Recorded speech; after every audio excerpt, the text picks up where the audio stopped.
Hola, buenas tardes, Joaquín. ¿Cómo andamos, Ariel? ¿Todo bien? Bien, bien, todo bien. Bueno.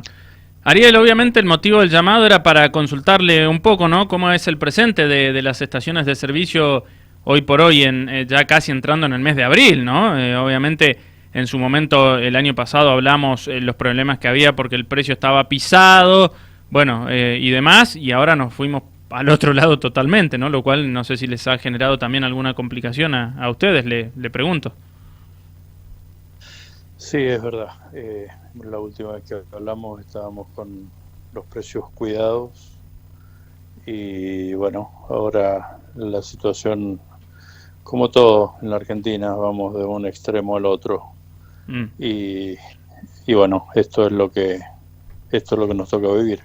La estación de servicio tenemos hoy una realidad más compleja, que es la falta de venta por la falta de poder adquisitivo, eh, con el precio del combustible a, a, este, a este precio, valga la redundancia.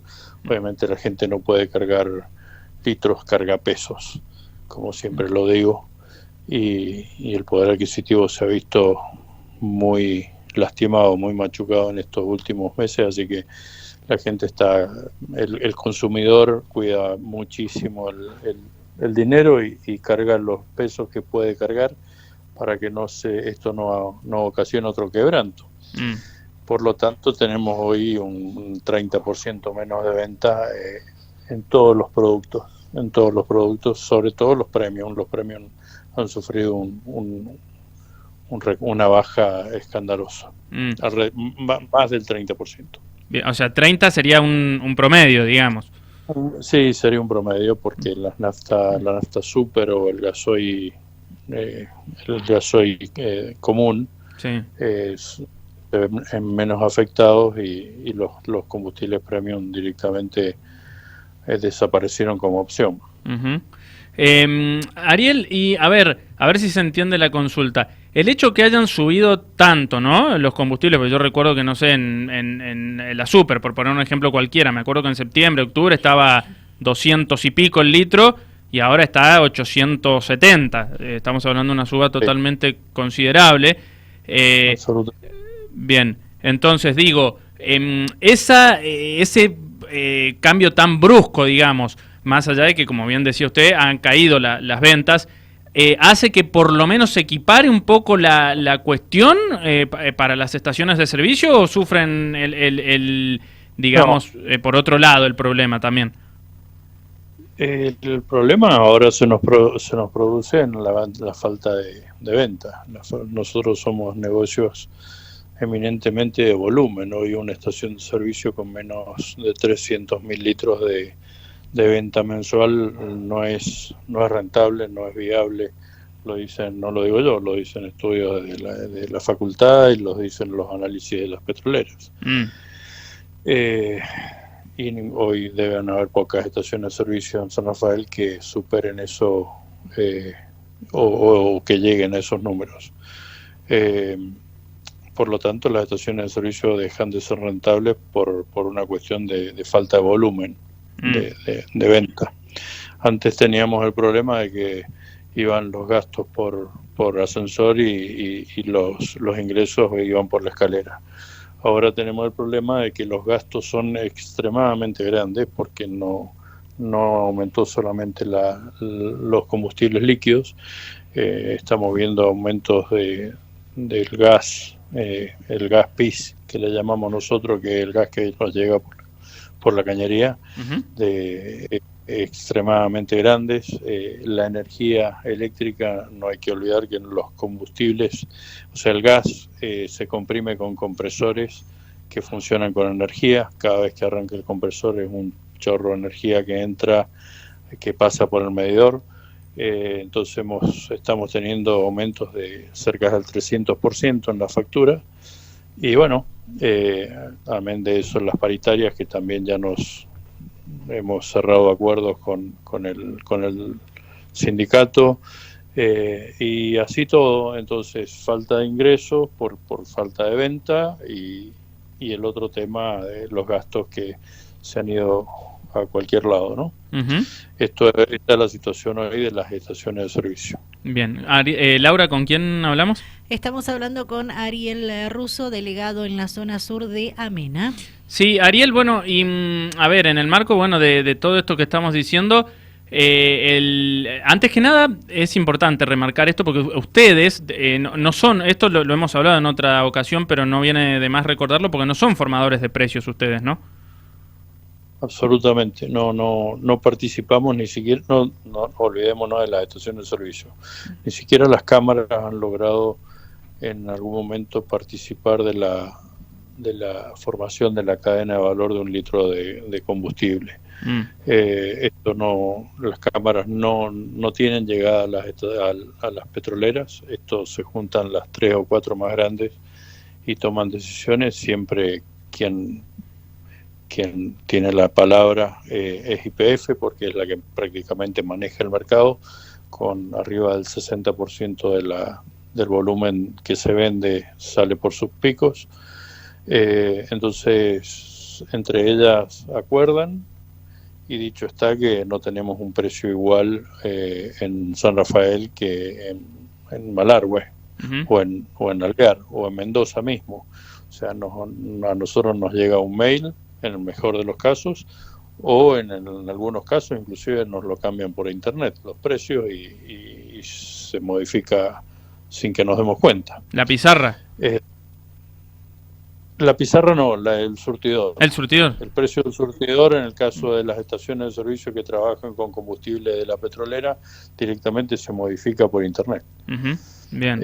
En otros casos, como es el caso mío particular, directamente nos avisan que a partir de tal hora tenemos que poner tal precio, y se lo tenemos que informar a la Subsecretaría de Energía dentro de las 8 o 10 horas siguientes, o sea que tiene que estar publicado. O sea, nos controlan por un lado y nos controlan por el otro, ¿no? Bien. Así que las estaciones de servicio de ninguna manera somos formadores de precios ni acompañamos en la mayoría de los casos acompañamos la política de precios que se toman, ¿no? En alguna oportunidad hemos hablado de, a ver, en un litro de nafta, ¿no? Super, por ejemplo, en un litro, ¿qué porcentaje está conformado por impuestos y qué porcentaje en realidad es lo que se paga por el litro en sí, ¿no? De combustible. Más del 50% no es lineal, o sea, que varía según el producto, pero en todos los casos más del 50% es tasas e impuestos. Tasas e impuestos, bien. Exactamente. Bien, más del 50% del litro de combustible que le cargamos a nuestros vehículos se lo lleva el gobierno en alguna de sus maneras. Sí. O son impuestos municipales o coparticipables o no coparticipables, pero son impuestos. Bien, le consulto porque digo, una de las promesas de Milei en campaña fue reducir impuestos, no habló en ninguna ocasión específicamente del precio del combustible, habló en líneas generales, ¿no? De que su idea era eliminar impuestos. Y por eso le consultaba, porque ustedes desde el sector ven que esto puede llegar a ser viable, digamos, de que el día de mañana, no digo mañana literalmente, sino a futuro, pero que se quiten impuestos de como esto que usted explicaba recién y que por ende eso provoque que la nafta sea un poco más accesible. Tendría que ser absolutamente viable, Joaquín, porque si un constitucionalista se pusiera a analizar esto y se animara a iniciar un proceso jurídico, esto tendría que ser más que viable, porque nos aplican impuestos por un ratito, con la promesa de que va a ser por un ratito, tasas viales, impuestos porque la contaminación, el ambiental, y por esto o por aquello, y nunca se sacan esos impuestos. O sea, una vez que nos lo aplicaron, parece que nosotros nos olvidamos y el gobierno también. Así que tendría que ser absolutamente así. Hacer valer las palabras a quien las dice, en la cabeza de quien sea. Esto no estoy hablando ni del gobierno de Milei, ni del anterior, ni del pasado. y decirles, señores, el impuesto al cheque venía por un rato, el aumento del IVA venía por un rato, era para salvaguardar una situación y acá estamos, Sí. años y ya instalado. Lo mismo con las tasas viales, con el impuesto a las transferencias y bueno, y demás. Todo esto tendría que ser análisis de gente que entiende de la parte jurídica y que tendría que llamarle la atención y decir, bueno, a ver, explíquenme hasta cuándo. O sea que es absolutamente viable. Y bueno, si se bajan los gastos, como supuestamente pretenden hacer, tendría que ser absolutamente mucho más viable poder bajar los impuestos de todo, ¿no? A los alimentos, sobre todo, porque cuando vamos al supermercado también le pagamos una enormidad de impuestos sobre el kilo de arroz o el paquete de fideos, y eso es injusto, absolutamente injusto. Le recordamos a la audiencia de Dial Radio TV y Rivadavia San Rafael que estamos conversando con Ariel Russo, delegado en la zona sur de AMENA. AMENA es la Asociación Mendocina de Expendedores de Naftas y Afines. Sí, Ariel, y con el gas, ¿qué se espera en este sentido? Hubo también, ¿no?, un incremento hace poco. Esto de la quita, por ejemplo, desde la ignorancia total le voy a hacer esta pregunta, ¿no? Pero digo, sí, esto que se habla de la quita del subsidio, por ejemplo, al gas, ¿eso repercute también en lo que pueda llegar a salir un metro cúbico? Sí, absolutamente. A nosotros nos han por lo menos triplicado el precio del gas, el gas que tomábamos que comprábamos en Boca de Pozo, pasó de 4 pesos. De 4 a 15, así que seguramente algún movimiento en el gas va a haber, aparte de los que ya vimos, porque lo que estuvimos viendo en días anteriores fue porque nos llegó una factura de luz también 3 veces lo que veníamos pagando, y no estamos hablando de poco dinero, o sea, te puedo mandar información y es absolutamente fidedigna. Bueno, no estamos ajenos a las estaciones de servicio a lo que le pasa al consumidor en su casa, que le llegan facturas de luz o de gas exacerbadas. Bueno, esto se tendrá que trasladar de alguna manera al precio. No digo, no se puede triplicar el costo del gas al público, digamos, pero bueno, seguramente algún movimiento va a haber cuando empiecen a llegar las facturas en forma generalizada y se hagan los análisis que se hacen de precio y rentabilidad. Bien, en alguna oportunidad también hablamos del tema de que evaluaban cerrar por la noche, por todo esto que estamos hablando. ¿Esa opción sigue en análisis?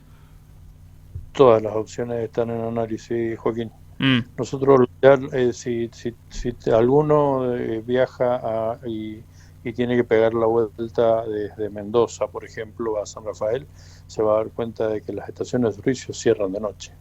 O sea, por ahí las que están en el casco urbano más céntricas están trabajando con una guardia mínima, pero hoy por hoy llegar desde San Rafael a Mendoza y pasar por San Carlos o por Eugenio Bustos y cargar combustible es toda una odisea, porque después las 11, 12 de la noche no están apagadas las estaciones de servicio. Esto siempre es motivo de análisis, porque uno de los costos más grandes que tenemos es el de la gente. Hay mucha gente trabajando en las estaciones de servicio precisamente para dar servicio. No podemos trabajar con menos de 3 playeros, más uno que hace refuerzo en horas pico, más las tiendas de conveniencia que llevan, se tienen que estar con 1 o 2 personas permanentemente. O sea, es mucha gente rotando por turnos y trabajan las 24 horas del día, los 365 días del año. Así que sé de lo que te estoy hablando, de la cantidad de gente en nómina que tenemos. Siempre es motivo de análisis esto, pero bueno, tenemos la suerte de que en San Rafael hay pocas estaciones de servicio fuera del casco urbano, y las que están en el casco urbano son las que más trabajan, así que siempre demoramos en tomar esa decisión porque hay mucha gente que se mueve en la noche. Uh-huh. Pero bueno, no está lejos de que pueda llegar a pasar eso. Si esta crisis que estamos viendo de consumo, de falta de ventas, y también de seguridad, ¿no? Vamos a tener que tomar medidas. Seguramente trabajaremos como la farmacia, por ejemplo, con alguna... era una de las opciones que se estaba barajando, que le tocara una noche a cada uno. Sí, como de turno, ¿cuál está de turno, digamos? Exactamente. Bien. Delegado, agradecemos mucho por su tiempo. Les agradezco a ustedes por siempre llamar y estar ocupados y preocupados por la problemática. Que tenga buenas tardes. Adiós. Conversamos con Ariel Russo, delegado en zona sur de AMENA. Les recuerdo que AMENA es la Asociación Mendocina de Expendedores de Naftas y Afines.